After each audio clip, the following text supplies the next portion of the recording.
un podcast de Cooperativa.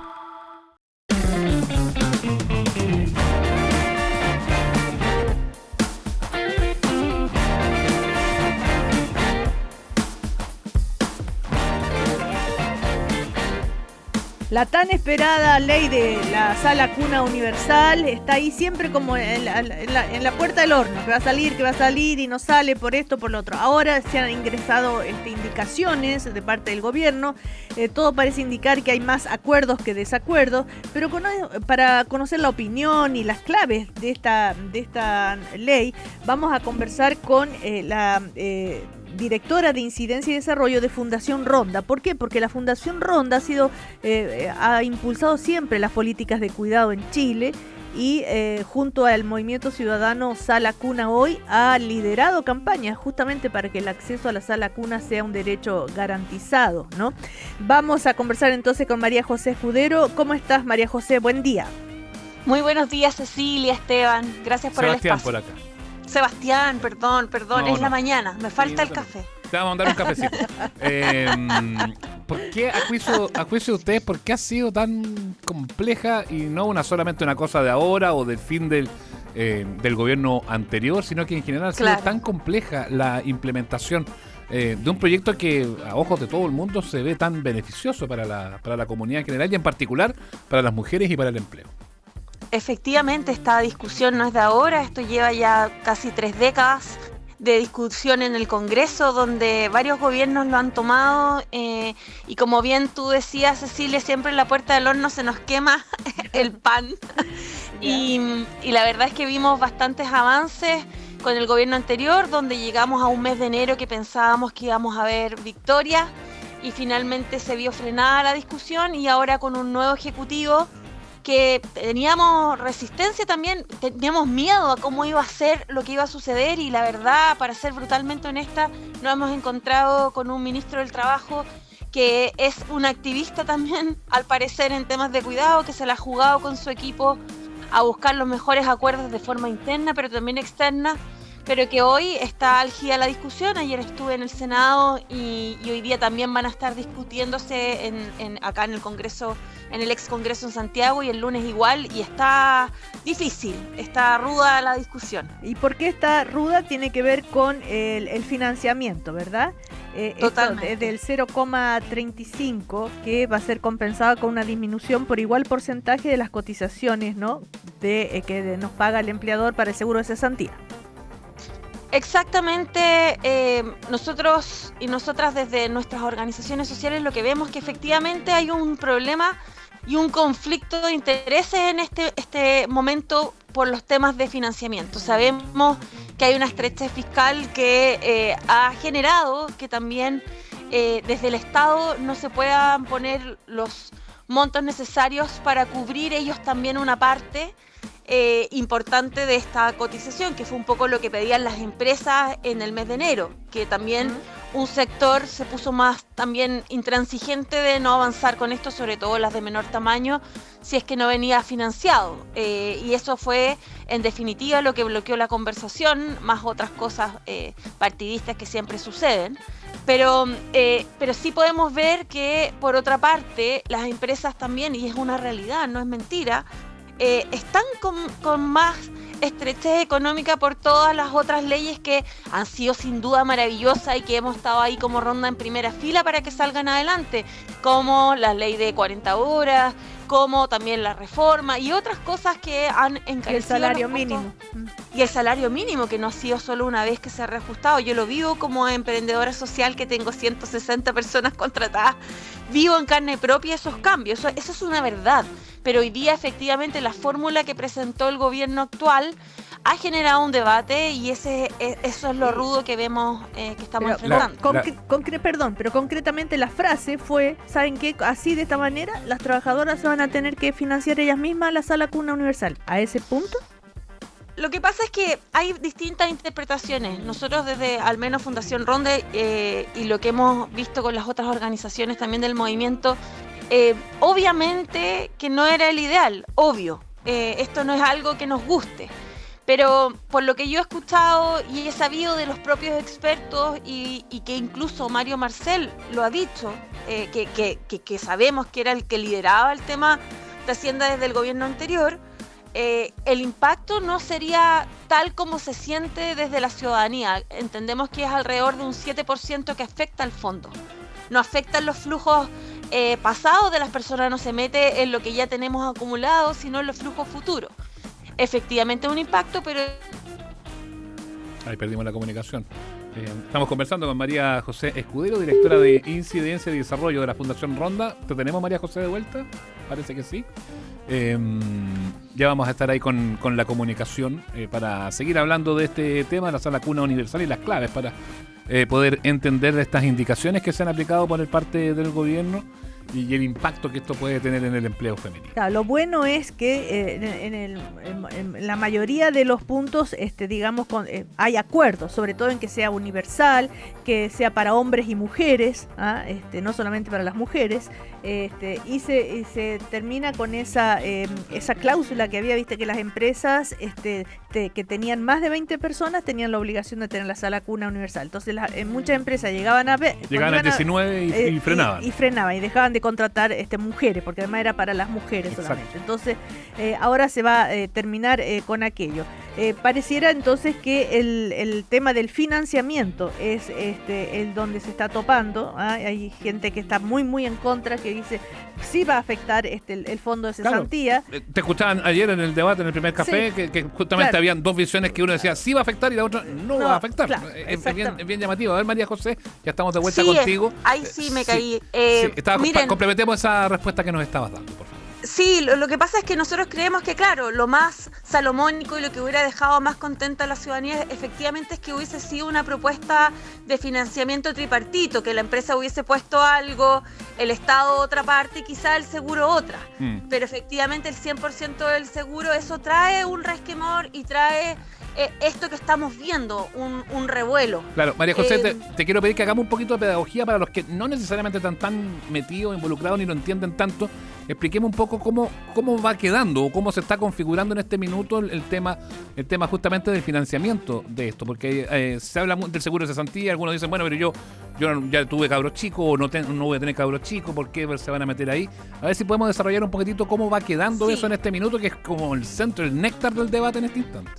Bueno, lo que establece esta modificación al Código del Trabajo es que efectivamente le sacamos la carga a la mujer 20. Ya dejamos de ponerle el peso de la maternidad, un castigo más bien, un impuesto a la maternidad, eliminando la barrera de la mujer 20 en las empresas. Es decir, que toda empresa de todo tamaño tendría que proveer servicio de sala cuna. ¿Cómo se va a proveer este servicio? Se establece un financiamiento en este momento con la indicación sustitutiva, que el 100%... La perdimos de nuevo.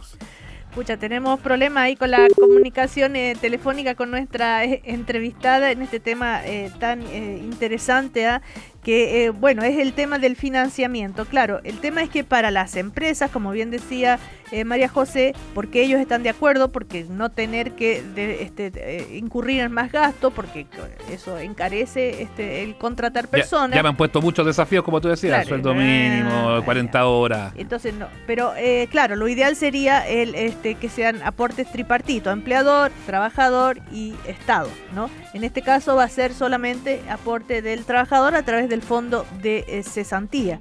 Pero ahora sí, María José. Sí, nos cambiamos de señal, ya no es WhatsApp. No, nos fuimos a la antigua, ya, pero aquí se escucha perfecto, así que sí. Sigue contándonos y desarrollando, por favor. Ya, entonces lo que se esperaba que hubiese sido así, pero ¿qué quedó ahora? ¿Qué es lo que dice la indicación sustitutiva? Que ya se elimina la barrera de la mujer 20, es decir, toda empresa de cualquier tamaño tiene que proveer el servicio de sala cuna, pero no se va a financiar desde la empresa, sino se va a financiar desde sacar este costo empresarial, reduciendo el costo que pone la empresa para el seguro cesantía. Es decir, del 0,22% que pone, del 2,2% que pone la empresa a la cotización individual del seguro de cesantía, se sacaría un 0,2%, ¿ya? Y se sacaría un 1,5% del del solidario. Ya. Es decir, el 3,5 saldría, 0,35 saldría, 0,2 de la cotización individual y 0, y el resto de la 15, cotización 0,15. solidaria. Claro. Pero, Entonces, sí. Entonces, efectivamente afectan los flujos futuros de lo que vamos a ir resguardando cada persona en el seguro de cesantía. Eso es una realidad. Es verdad. ¿Cuánto afecta eso en el fondo general de cesantía? Un 7%, que es lo que nos han dicho no solo desde el Ejecutivo, sino también de distintos economistas, y que Mario Marcel también lo ha indicado. Pero como decía Cecilia, no hemos, en el fondo, ponerle un poco de letra chica y prácticamente traspasarle de una u otra manera a las mismas mujeres el hecho del pago de esto. O sea, se vuelve un principio de corresponsabilidad social, más que solo a las mujeres, porque todos y todas vamos a recibir menos en nuestro seguro de cesantía. Eso es una realidad. Claro, pero el cargo es al trabajador igual, al final de cuentas, sea vía seguro o no. O sea, efectivamente ya no es un costo para la empresa. Efectivamente es una disminución de nuestro seguro de cada una de las personas que cotizamos, no solo mujeres. Esa es una realidad, no la podemos mentir, no podemos disimularla, pero efectivamente, y yo puedo dar fe desde el back office de todo esto, toda esta semana de reuniones con el Ejecutivo, que yo creo que el Ministerio del Trabajo logró sacar esta indicación sustitutiva con los distintos otros ministerios, pero finalmente fue la única fórmula para que saliera. Y eso, al menos a nuestra fundación, nos deja muy tranquilos en el sentido que entró con discusión inmediata y que ahora en la mesa se van a buscar hacerlo más perceptible. Y eso es sin duda alguna un avance, porque pudo haber sido que no saliera desde el Ejecutivo. Hoy día está en la mesa y hoy día se puede discutir, y nosotros también queremos que se discutan otros aspectos también en temas de educación, por ejemplo. A ver, vayamos a eso, porque también no es solamente el financiamiento, también lo que impacta, ¿no es cierto?, la sala cuna en la formación de los menores. Exactamente. Nosotros y nosotras creemos que hay cosas perfectibles en temas de educación. Hoy día la indicación sustitutiva saca el financiamiento a la Junji, Integra, a estos organismos públicos, que se suponía que este presupuesto fiscal iba a permitir aumentar las horas de atención y en vacaciones. Eso hoy día sale de la ecuación, creemos que es importante que vuelva. Hemos visto una flexibilidad del Ejecutivo a discutir este punto en particular, y también creemos que es necesario que se establezca también una mejor definición respecto a las que los organismos privados que tengan no solo autorización para funcionar, sino que también puedan tener, como establece la Ley de Modernización de la Educación, reconocimiento oficial cuando el plazo de la ley lo indica. María José, cuando se dice que toda empresa, ¿no es cierto?, tiene que proveer de sala cuna, ¿qué significa concretamente? Que entra una mujer a trabajar, tiene niños pequeños, la empresa le tiene que pagar la sala cuna. ¿La paga directo? ¿La paga directo? Vía empleado. O hay casos que en las propias empresas hay lugares donde hay una sala cuna. Claro, ¿cómo es el sistema? Convenio, sí. Lo que establece la ley es que deja abierto que las empresas, a través de sus negociaciones sindicales o negociaciones colectivas, o los beneficios que ellas quieran proveer, puedan otorgar estructuralmente una sala cuna, o algunos beneficios que incluso ellos se hacen cargo del copago que exceda del monto que establece el fondo. Hoy día, para que ustedes sepan, y los y las que nos escuchan, no se establece en el proyecto el monto de la sala cuna. Eso lo va a establecer un comité en paralelo, y que lo que decía ayer el ministro en la Comisión de Educación del Senado, que estábamos ahí presentes, decía que lo que se iba a buscar, que este comité estableciera un monto lo más cerca a la realidad general de las sala cunas, cosa de que no haya ninguna especie de copago, sino que ojalá el monto que se fije por el comité sea el que cuesta la sala cuna. Pero efectivamente hoy día, como está la ley, establece que la sala cuna se va a pagar con este fondo, y que este fondo se provee con la cotización que se hace de un 0,35, que en este caso va a ser financiada por el seguro. ¿Han podido ustedes establecer como una relación de cuánto podría favorecer la participación laboral de las mujeres este beneficio? ¿Se puede hacer un cálculo como para poder en el fondo entender si esto va a funcionar o no va a funcionar, o si va a quedar ahí finalmente como un elemento más, pero que no necesariamente sea trascendente a la hora de que aumente el trabajo para las mujeres? Sí, es una muy buena pregunta, Sebastián, porque eso es lo que queremos, que la ciudadanía ponga el foco en esto. Creemos que todos los que estamos hablando hoy día hablamos de las platas, de los costos, claro, pero hoy día no podemos quitar de la vista que hay más de un 8% de cesantía hacia las mujeres.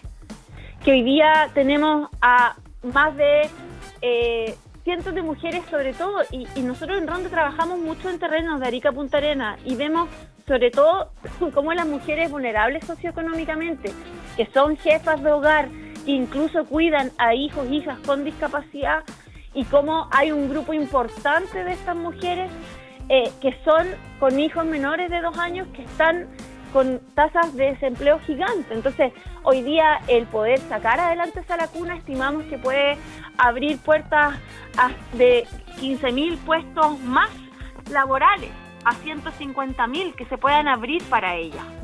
En especial, y solo con esto, Cecilia, complemento, sí, que en especial también porque convengamos que hoy día las mujeres se han restado del mercado laboral porque no tienen con quién les cuida a sus hijos. A ver, hay dos fenómenos. O que no contratan a las mujeres porque tienen hijos pequeños y porque van a tener, ¿no es cierto?, que esto de la Sala Cuna o hasta las 20 plazas, o porque las mujeres no buscan trabajo porque tienen que cuidar los hijos. Son los dos elementos que entran en juicio. Ahora, ¿en qué estudio se basa para asegurar que va a haber más contratación de mujeres con la Sala Cuna? Bueno, Qué bueno que tú lo reconozcas, porque efectivamente es así. Hoy día tenemos muchas empresas que discriminan por sexo, efectivamente por mujeres que puedan estar en edad fértil. Nosotros, como Fundación Ronda, en conjunto con Chile Mujeres, hemos impulsado este movimiento Sala Cuna hoy. Chile Mujeres todos los meses saca adelante un estudio que se llama Zoom de Género, donde está con otros académicos, economistas, y donde han podido entregar datos duros para la conversación, pero como bien lo decía ayer el ministro también, hay otros estudios de universidades, de centros de estudios privados, que han sacado adelante mucha data para poder fundamentar que hoy día el desempleo femenino de mujeres finalmente se acumula por la falta de cuidado de los hijos. Pero, y aquí esto lo hablaba ayer con la ministra de la Mujer, con la ministra Judith, que cuando salíamos del Congreso, la Sala Cuna, aunque no quiero sonar pesimista, pero no va a resolver el problema completo. Todos nos centramos en que esta es la panacea y no es así. Esta es una medida más que necesitamos, y que esta medida apunta a las madres o padres, porque también hay padres que quieren el cuidado personal de sus hijos y que lo necesitan, madres o padres que tengan hijos menores de 2 años. Pero ¿qué pasa con los mayores de 2 años? Y ahí necesitamos ver otro tipo de medidas que permitan generar que las mujeres o padres que ejercen cuidado no remunerado de sus hijos e hijas puedan ejercer un trabajo formal. Y ese es el desafío, y se lo planteábamos ayer a la ministra y ella concordaba de cómo empezamos a trabajar en una agenda legislativa, en una agenda de trabajo que permita fomentar una economía de los cuidados, y que en nuestro caso en particular nosotros hacemos mucha referencia a los madres y padres o cuidadores, cuidadoras de personas con discapacidad o en situación de dependencia, que también es otro mundo. Otro mundo. María José, se nos termina el tiempo. Ahora, esto ya está en los últimos trámites, teniendo en cuenta que el gobierno tiene mayoría, tanto en la Cámara de Diputados y prácticamente en el Senado, lo más probable es que se apruebe esta ley. Por eso es llamativo que diga que está medio como trabado el diálogo. Claro, del Congreso. Puede estar trabado el diálogo, pero a la hora del voto yo creo que va a tener los votos. Pero yo por lo que he podido leer de ese tiempo al Ejecutivo, y de verdad trabajamos muy colaborativamente con el exministro Bocardo, la exministra Orellana, fuimos partner también en sacar adelante medidas como esta, y de la misma forma lo estamos haciendo ahora con el Ejecutivo actual. Y lo que hemos visto también, y siendo nuevamente brutalmente honesta, no nos esperábamos la recepción y también buscar el diálogo y llegar a puntos de encuentro. No los veo en una posición de que porque tenemos los votos vamos a salir nomás. No lo hemos visto, al menos nosotros. Hoy día exponen organizaciones de la sociedad civil, el lunes nos toca exponer como movimiento Sala Cuna hoy en el Congreso. Sabemos que si sale de educación, después vamos a Hacienda y de ahí a la sala, pero nos queda también la Cámara Baja. Y sabemos que siempre van a haber personas que quieran incluir otras indicaciones, otras cosas que vayan permeando lo inicial que propone el Ejecutivo. Bueno, vamos a ver qué destino tiene. Ojalá que todo eso avance rápidamente y se llegue a los mejores acuerdos posibles, ¿no? María José Escudero, directora de Incidencia y Desarrollo de Fundación Ronda, que es una de las organizaciones que impulsa digamos, este proyecto de la Sala Cuna Hoy, que este movimiento, ciudadano, Sala Cuna Hoy. Que estés muy bien, María José, que te vaya, buena suerte, digamos, por todo lo que salga todo bien. ¿Ya? Muchas gracias por el espacio y solamente llamar a la ciudadanía también, que vean lo prioritario que aquí es poner las mujeres al centro. Muchas gracias por el espacio y que tengan una buena tarde, que Dios les bendiga. Gracias, chao. Y a los niños también hay que ponerlos al centro, que es importante que no queden, si los padres tienen que trabajar, o las madres en este caso, que no queden ahí medio botados. Estás escuchando el podcast de Una Nueva Mañana, una presentación de cooperativapodcast.cl. Hey Jude, don't make it bad. Take a sad song and make it better. Remember to let her into your heart. Then you can start to make it better. Una de las grandes canciones de Paul McCartney, que hoy celebra 84 años, que es el músico vivo más importante, se dice, ¿no? Y la ocasión entonces para recordar, para escuchar sus mejores canciones, para que nos cuente historias. Claudio Vergara, ¿cómo estás? Muy buenos días. ¿Y crees tú además que será el músico más popular de la historia? Todo eso para ti, Claudio. ¿Cómo te va? Empezamos con todo, ¿no? Sí, con la camisa arriba. ¿Puedo responder yo primero que todos? Por favor, adelante, te cedo el honor. A ver. Repíteme la pregunta, Cecilia, por favor. ¿Será el músico popular más importante de la historia? Sí, siguiente pregunta.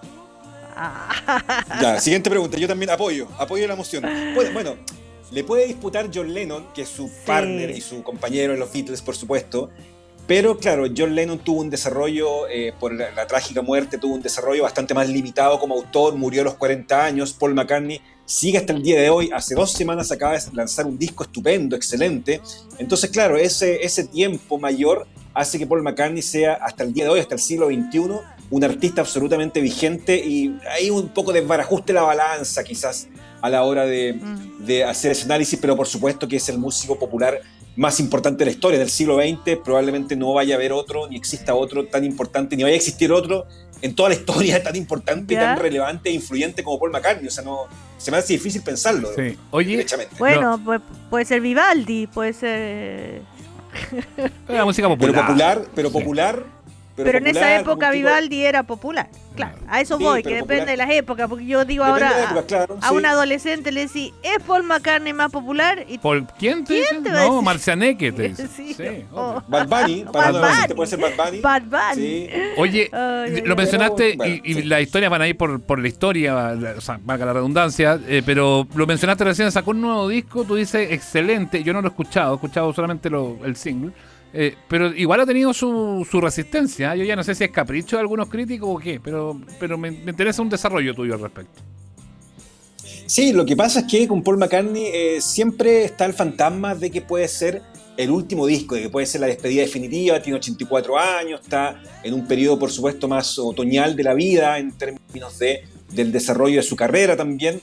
Entonces, claro, el prisma con el que muchos críticos han leído este disco es: si esta es la despedida de Paul McCartney, es un disco a la altura de su leyenda.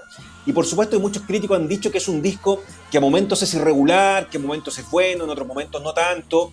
Entonces, claro, los críticos, la gente le exige a Paul McCartney que saque discos como sacaba, o a la altura de los excelentes discos que eran no solamente los Beatles, que ya es mucho pedir, sino que los discos de los Wings, los discos de los años 70, de su periodo prolífico después de los Beatles. Pero me parece que es un buen disco, es un disco donde McCartney primero toca prácticamente todos los instrumentos, el 95% de los instrumentos los toca él. Es un disco que remite a su pasado en Liverpool, donde viaja mucho hacia el periodo donde se conoció con John Lennon, con George Harrison, hacia el periodo donde caminaba por las calles de Liverpool siendo un anónimo, el único momento en su vida que él pudo ser absolutamente anónimo y no una celebridad global. Por tanto, me parece que eso es un buen disco. Por supuesto, compararlo con las grandes obras maestras de McCartney me parece no solamente injusto, sino que también me parece un poquito desmesurado de nuestra parte pedirle a Paul McCartney que a esta altura esto es una obra maestra. Mira, esto escuchemos un poquitito.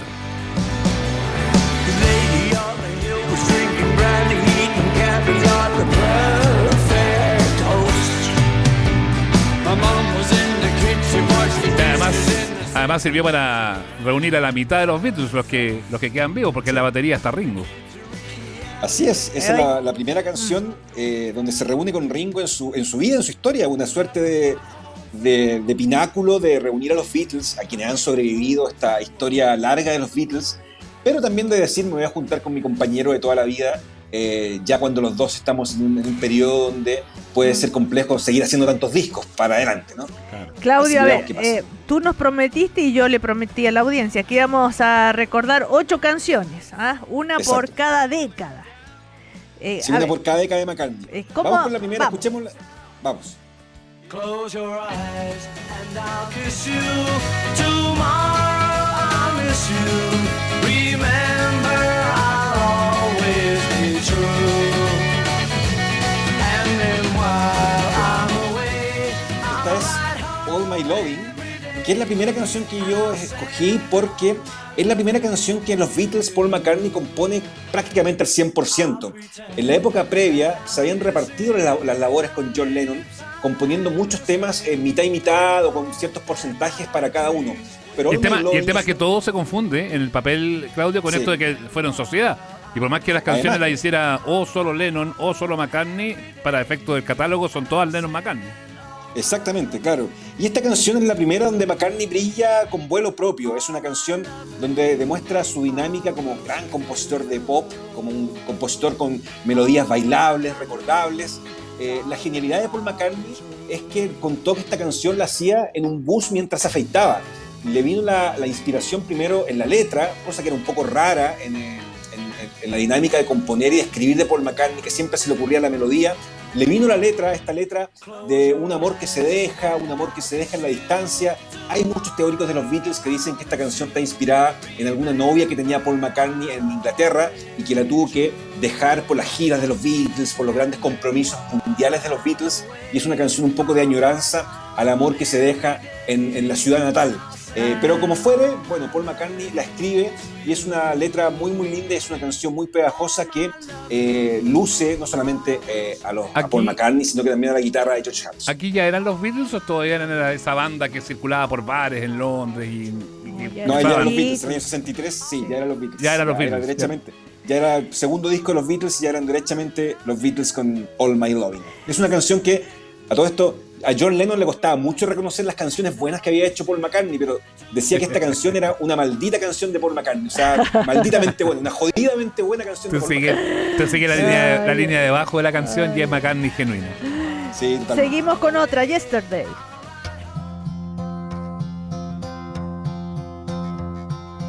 Yesterday, all my troubles seem so far away. Now it looks as though they're here to stay. Oh, I believe in yesterday. Algún día alguien tendrá que escribir la tesis, Claudio Vergara, de por qué a los grandes rockeros las baladas les quedan tan buenas. Es un buen punto, sí. Yo creo que porque son sensibles también y tienen una sensibilidad a flor de piel que también les permite hacer canciones melódicas que son preciosas. Paul McCartney, es un genio. Paul McCartney es un tipo que ya a los 20 años tenía una capacidad para escribir temas y para observar la música como un veterano. De hecho, esta canción la hace a los 22 años. Imagínate. Y es una canción que habla del ayer, habla Sí. de las cosas que a uno le preocupan, que no le preocupaban tanto cuando era más joven, más niño, y ahora son una preocupación cuando es más adulto. Y tenía 22 años, o sea, es una canción que habla como si fuera un veterano, la verdad. Es la canción más versionada de la historia, no hay otra canción que haya sido más versionada. Es la canción que abre un campo de experimentación para los Beatles. Es una canción que está hecha con guitarra y con un cuarteto de cuerdas, o sea, es la primera canción donde aparece un Beatle en solitario tocando, y es la canción que empezó a conquistar al público adulto también. Cuando los Beatles eran una moda más juvenil, esta canción con toques de música clásica, con un cuarteto de cuerdas, empieza a conquistar también a un público adulto. Fíjense que a Paul McCartney se le ocurre la melodía de esta canción, preciosa, bellísima, en un sueño, despierta en un momento y dice: tengo una melodía pegada en la cabeza, la saca en el piano, y estaba tan complicado porque pensaba que era una melodía que ya había escuchado de otro músico, y estuvo durante semanas recorriendo y preguntándole a colegas, recorriendo editoriales discográficas, preguntando si esa canción de alguna forma ya se conocía o era de alguna parte. Le dijeron que no.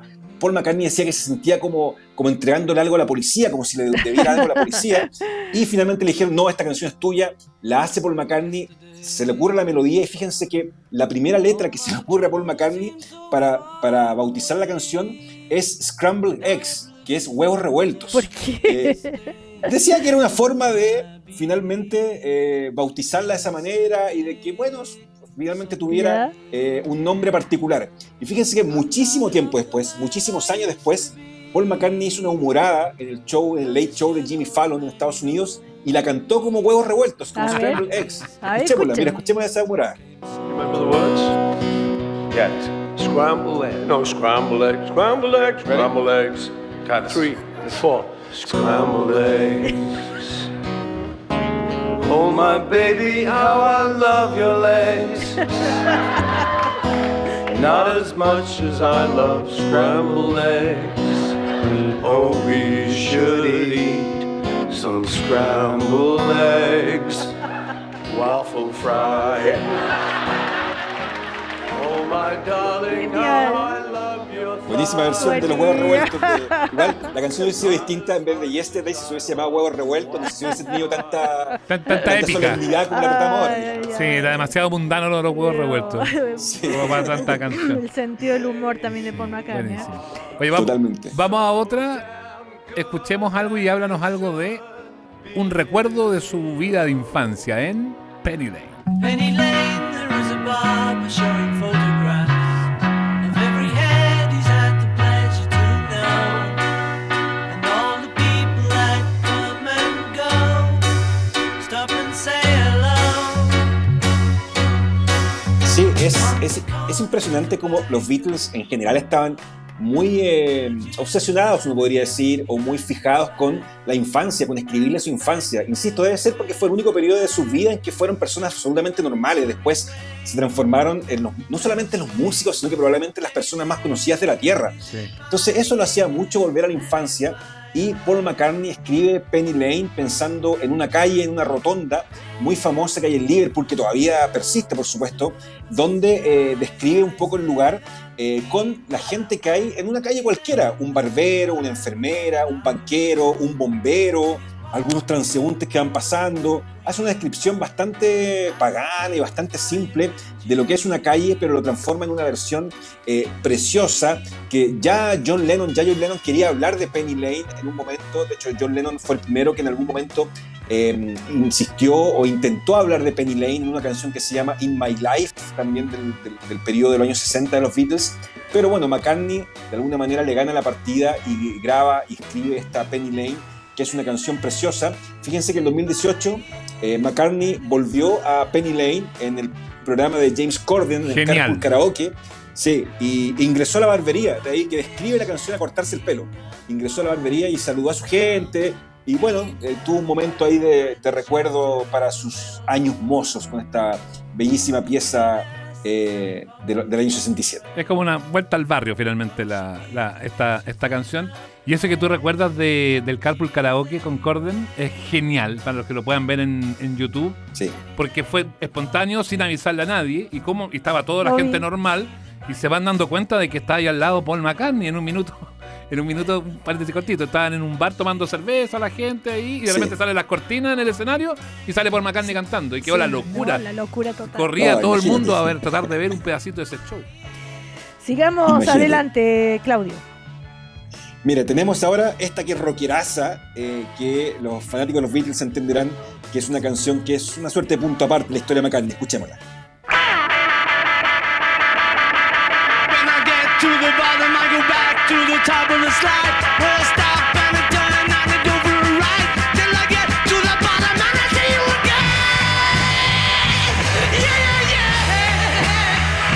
Aquí se pone malote en Helter Skelter.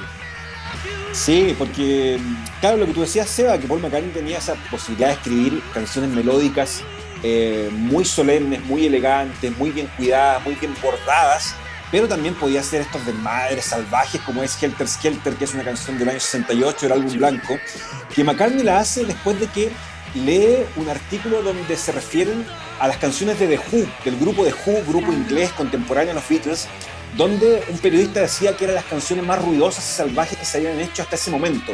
Y Paul McCartney, competitivo como era, dice, no, pues yo voy a hacer la canción más salvaje hasta este momento, le voy a ganar a los The Who, y hace Helter Skelter, que es una canción, que es una rabieta, que es una canción donde Helter Skelter es el significado de un toboganes de espiral. Es una canción hecha a tope que los Beatles grabaron durante mucho tiempo, fueron muy agotadoras esas sesiones de grabación con las guitarras en los decibeles más altos, con las baterías tocando en su momento más pleno. Así que es una canción, la verdad, donde McCartney se desata y muestra ese lado rockero que a veces la gente no quería ver, porque a McCartney siempre le decían que era un poquito el músico melódico. John Lennon siempre se reía de él diciendo que hacía música para abuelitas. Entonces con esta canción McCartney se chasconea, por decirlo de alguna forma. Oye, gran desafío para McCartney fue cuando ya se terminan los Beatles y tiene que salir solito, ¿no? Sí, totalmente. Imagínate lo que fue después. McCartney se deprimió después de eso, entró en una espiral bastante complejo de soledad, depresión, de excesos también. Él lo ha contado en distintos documentales, en distintos libros, y empieza una carrera en solitario que tiene su primera gran canción en esta que vamos a escuchar ahora, que es una canción de amor, como muchas de las que ha hecho Paul McCartney. Baby, I'm amazed the way you love me all the time. Maybe I'm afraid of the way I love you. Baby, I'm amazed the way you pulled me out of time. Ahí la marca con el título, Maybe I'm Amazed, en Paul McCartney ya como solista. Sí, ya como solista, una canción de amor también, pero también una declaración de amor a su nueva esposa en ese momento, a Linda McCartney, con la que se había casado un par de años antes, pero también es un grito de desconcierto ante el colapso de los Beatles. Paul McCartney en esta canción, y hasta el día de hoy cuando la interpreta en vivo, grita, se desgarra la garganta, cantando quizás soy un hombre solitario que está en medio de algo que realmente no entiende. O sea, los años posteriores a los Beatles fueron muy grises para Paul McCartney porque se lo culpaba a él de la separación de la banda, cuando en privado fue John Lennon el que separa la banda. Se enfrentó en un juicio con los otros integrantes del grupo. Los otros integrantes del grupo se juntaban a grabar discos, a hacer sesiones en conjunto, y a Paul McCartney lo aislaban y él quedaba totalmente apartado. Entonces él quedó como el villano de esta historia y fueron muy amargos esos años, y Paul McCartney en este Maybe I'm Amazed como que de alguna manera trata de gritar, trata de fluir todo lo que sentía por ese mundo post-Beatle que le fue tan difícil. Así que también es una gran canción, no solamente de amor para Linda, sino que también para lo que significaba ese momento. Fíjense que Paul McCartney alguna vez lo entrevistaron y le preguntaron cuál era la canción por la que quería ser recordado, y no eligió ni Let It Be, ni Yesterday, ni Hey Jude, sino que fue esta, Maybe I'm Amazed. Esa fue la canción por la que él quiere entrar en la historia grande de la música. Mira. Increíble, ¿no? Buena historia. Hasta que llega la época de Wings, Band on the Town. Stuck inside these four walls, sent inside forever. Esta canción es un temazo. Es quizás la post-Beatles, quizás la mejor, Claudio, para mí. Sí, bueno, el mejor disco de McCartney post-Beatles, es uno de los mejores discos de un Beatle en solitario. Por ahí George Harrison con su primer disco también le puede competir, pero es un temazo para On The Run porque va en distintas partes, una suerte de suite que se va dividiendo en distintas partes, que parte muy lenta y después estalla como una suerte de explosión de alegría, y de algarabía muy, muy potente. Y es una canción accidentada, porque fíjense que McCartney, tratando de buscar nuevos rumbos para su música y tratando de que su música adquiriera otros cuerpos, va a grabar Band on the Run, este disco, a Lagos, a Nigeria, a los estudios de EMI ahí en Nigeria. Y en Nigeria se encuentra, por supuesto, con un país muy complicado, muy áspero, bajo un régimen militar. A Paul McCartney lo asaltan, le roban unos demos del disco, lo amenazan con un cuchillo, tiene una historia ahí súper compleja, y de alguna manera se da cuenta que no es fácil grabar en un país como ese, pero saca adelante la pega y graba Band on the Run, que es un discazo, y en particular esta canción que es muy bella, y para muchos especialistas fue la canción que de alguna manera salvó a Paul McCartney en la etapa post-Beatles. Había mucha crítica hacia lo que estaba haciendo McCartney, lo comparaban mucho con Lennon, pero esta canción, que es una obra maestra, para muchos críticos fue la canción que de alguna manera permite respirar aliviado a McCartney después de los Beatles y decir, yo también puedo hacer canciones increíbles como la que hice en los Beatles después de la separación del grupo, ¿no? Y eso que tú dices de la suite es totalmente cierto. Son 4 canciones en una, en el fondo. Exactamente, sí. Escuchémoslo un poquito ahí.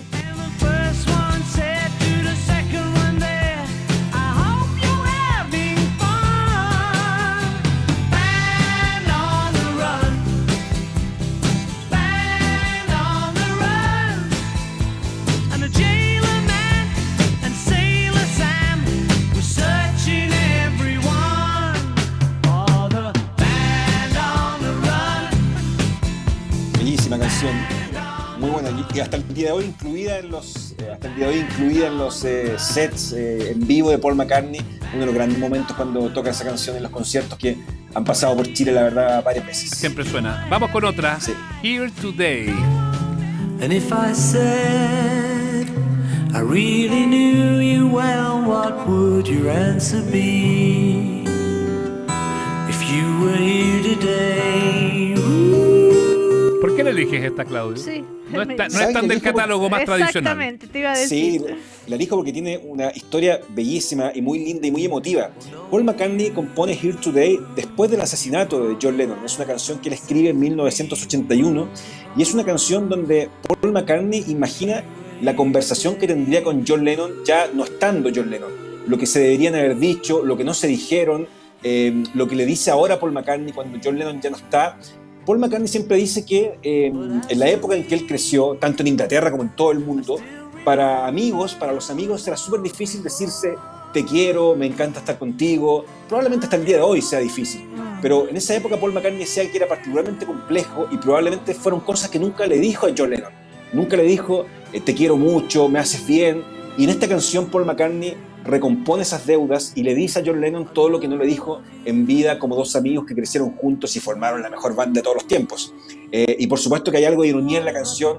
Paul McCartney dice que John Lennon le hubiese respondido diciendo que estás muy blando, que estás muy frágil, que por qué me dices esas cosas tan blanduchas, con la ironía habitual de John Lennon, pero es una conversación de amigos finalmente, y es una canción muy linda. Además que Paul McCartney, hay una historia que los Beatlemaníacos conocen. Cuando asesinan a John Lennon, la prensa va a preguntarle a Paul McCartney fuera del estudio y le pregunta qué siente del asesinato de John Lennon horas después de que haya ocurrido.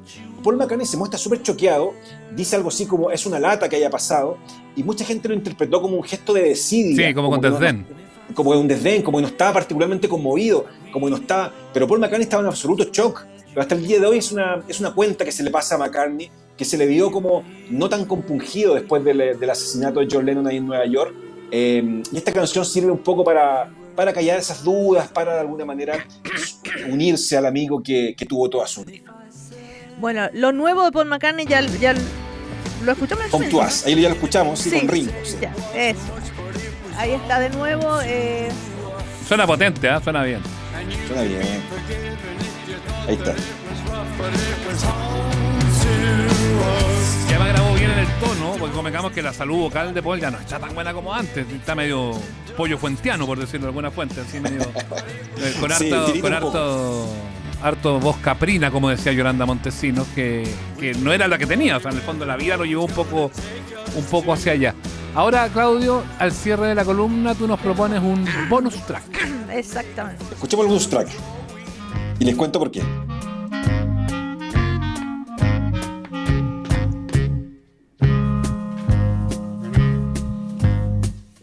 get older, losing my hair many years from now, will you still be sending me Esta a canción, Valentine? esta canción When I'm 64 es una canción donde Paul McCartney imaginaba cuando fuera adulto, cuando tuviera 64 años, cuando tenga 64, entonces hace toda una descripción de cuando él pierde el pelo, cuando él esté sentado con una botella de vino, cuando él reciba a sus nietos, cuando él reciba tarjetas de felicitaciones. Es una descripción de la vida adulta, en un sentido un poco crítico, el año 67 por parte de Paul McCartney y los Beatles, pero es increíble porque cuando McCartney cumplió 64 años, fue la edad que no alcanzó a cumplir ni John Lennon, que murió a los 40, ni George Harrison, que murió a los 58. O sea, McCartney llegaba a una edad que ninguno de los otros Beatles habían llegado. Y ya con 64, ya me acuerdo cuando McCartney cumplió 64, hace 20 años, el año 2006, ya se decía, bueno, McCartney está en un periodo de su vida donde a lo mejor va a dejar de tocar, donde va a descansar, donde no va a estar vigente, donde va a ser el último disco.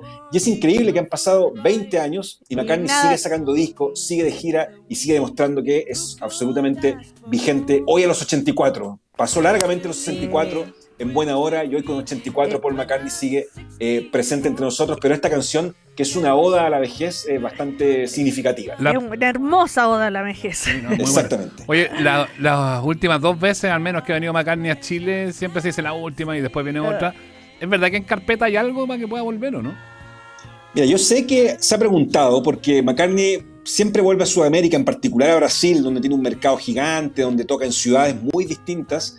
Y a Brasil hay una posibilidad bastante cierta de que vuelva, y si se abre esa puerta, yo sé que se ha sondeado la posibilidad de que a lo mejor pueda retornar a Chile, de que a lo mejor exista esa posibilidad, pero es más incierto. Estuvo hace poco en Chile, efectivamente ya, bueno, los viajes empiezan a pesar también, pero veamos qué pasa. Con Paul McCartney todo es posible, es un músico totalmente vigente, así que veamos qué puede pasar en una próxima gira para presentar The Voice of Dungeon Lane, que es su último disco aparecido el último 29 de mayo. Qué mejor manera de celebrar los 84 años de Paul McCartney contigo, Claudio Vergara. Lo hemos pasado estupendo, hermosas historias, hermosas canciones. Muchísimas gracias, Claudio. Un abrazo, estén bien, chao, chao. Hasta chao, Claudio. Pronto, chao.